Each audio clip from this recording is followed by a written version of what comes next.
அனைவருக்கும் வணக்கம். இந்த வீடியோவில் நம்ம பார்க்க போகிறது என்னன்னாக்கா, ஸ்டார்டர் எப்படி வாங்குறதுன்றதை பார்க்க போகிறோம். ஏன் ஸ்டார்டர் ஸ்பெசிஃபிக்கான ஒரு வீடியோ போடுறோம் அப்படின்னாக்கா, நாங்கள் ஃபஸ்ட்டு ஸ்டார்டர் வாங்க போகும்போது அவங்க என்ன சொன்னாங்கன்னாக்கா, நீங்கள் ஸ்டார்டர் வந்து எலக்ட்ரீஷியன் கூட்டிகிட்டு வந்து வாங்குங்க. ஏன் அப்படின்னாக்கா, நாங்கள் விற்றுட்டா திரும்ப நாங்கள் ரிட்டர்ன் எடுக்க மாட்டோம், எக்ஸ்சேஞ்ச் பண்ண மாட்டோம் அப்படின்ற மாதிரி சொன்னாங்க.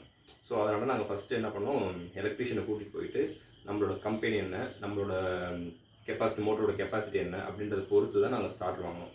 அவருமே என்ன சொன்னார்னாக்க, இது வந்து கரெக்டாக தெரியல, நம்ம ஓரளவுக்கு போயிட்டு வாங்கிட்டு போய் செக் பண்ணி பார்ப்போம் அப்படின்ற மாதிரி தான் சொன்னார். ஸோ அது வந்து எங்களுக்கு ஒரு பெரிய டிஃபிகல்ட்டிஸாக இருந்தது. ஏன்னா இப்போ ஒரு 3 ஸ்டார்டர் வாங்குகிறோம். 3 ஸ்டார்டர் பார்த்தீங்கன்னா கிட்டத்தட்ட ஒரு 12,000 சொல்கிறாங்க. நாங்கள் வெளியூரில் தான் விசாரித்தோம். அப்போ 12,000க்கு வாங்கி நம்மளுக்கு செட் ஆகலைன்னா என்ன பண்ணுறது? அதை ரிட்டர்ன் எடுக்க மாட்டாங்கன்னா அதை செகண்ட் ஹேண்டில் கொடுக்க முடியாது. அவங்க வாங்குறதுக்கு ஒரு டவுட் இருக்கும். ஸோ அப்படி இருக்கும்போது எப்படி ஒரு கெஸ்ட்டில் தான் வாங்கினோம். So okay, at the same time வந்து 2-3 இடத்துல விசாரித்தோம். அது ஓகேவாயிடுச்சு. ஸோ அதுமாரி உங்களுக்கு அந்தமாரி ஒரு டவுட் இருந்தது அப்படின்னாக்க இந்த வீடியோ ஃபுல்லாக பாருங்கள். இப்போ நம்ம யூஸ் பண்ணுறது வந்து கிராம்ப்டன் க்ரீவ்ஸ் வந்து 7.5 HP. அந்த மோட்டருக்கு எந்த மாதிரியான ஸ்டார்டர் வாங்கியிருக்கோம், அதுக்கான ப்ரைஸ் என்னன்றதை நம்ம பார்க்கலாம். இந்த மோட்டர் காமி.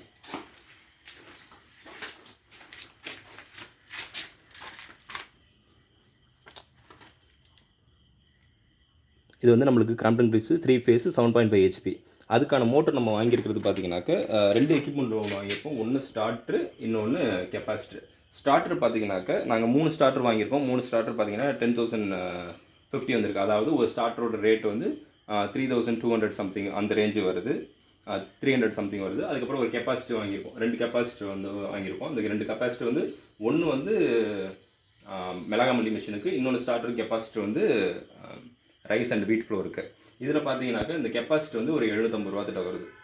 ஸோ இதுக்கு வந்து எத்தனை பர்சன்டேஜ் ஜிஎஸ்டி போட்டிருக்காங்கனாக்கா 18% ஜிஎஸ்டி போட்டிருக்காங்க. ஸோ நீங்கள் இந்த மாதிரி கிராம்ப்டன் க்ரீவ்ஸ் யூஸ் பண்ணுறீங்க அப்படின்னாக்க இந்த வீடியோ ஒரு தடவை 2 தடவை பார்த்துக்குங்க. உங்கள் எலக்ட்ரீஷியன்ட்டையும் காமிங்க.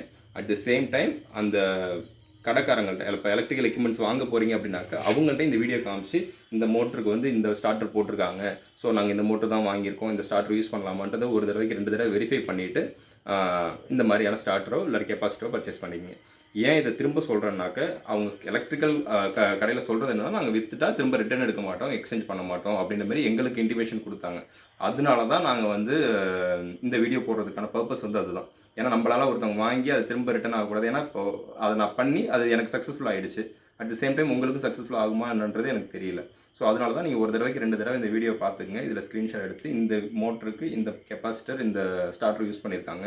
ஸோ நம்மளோட மோட்டருக்கும் இந்த கெப்பாசிட்டர் ஸ்டார்டர் யூஸ் பண்ணலாமா, இல்லை வேறு ஏதாச்சும் கம்பெனி இருக்கான்றதை உங்கள் எலக்ட்ரீஷியன் அண்ட் தென் வந்து உங்கள் எலக்ட்ரிக்கல் கடைக்காரங்கள்ட்டையும் விசாரிச்சுட்டு இந்த ஸ்டார்டரோ இல்லை கெப்பாசிட்டரோ வாங்கிக்கிங்க. இந்த வீடியோ உங்களுக்கு பிடிச்சிருந்தனா லைக் பண்ணுங்கள், கமெண்ட் பண்ணுங்கள், ஷேர் பண்ணுங்கள். ஏதாச்சும் எந்த டவுட்னாலும் கமெண்ட்டில் சொல்லுங்கள். அதுக்கான ப்ரீஃப் வீடியோ வந்து கண்டிப்பாக நாங்கள் போடுவோம். Thank you so much.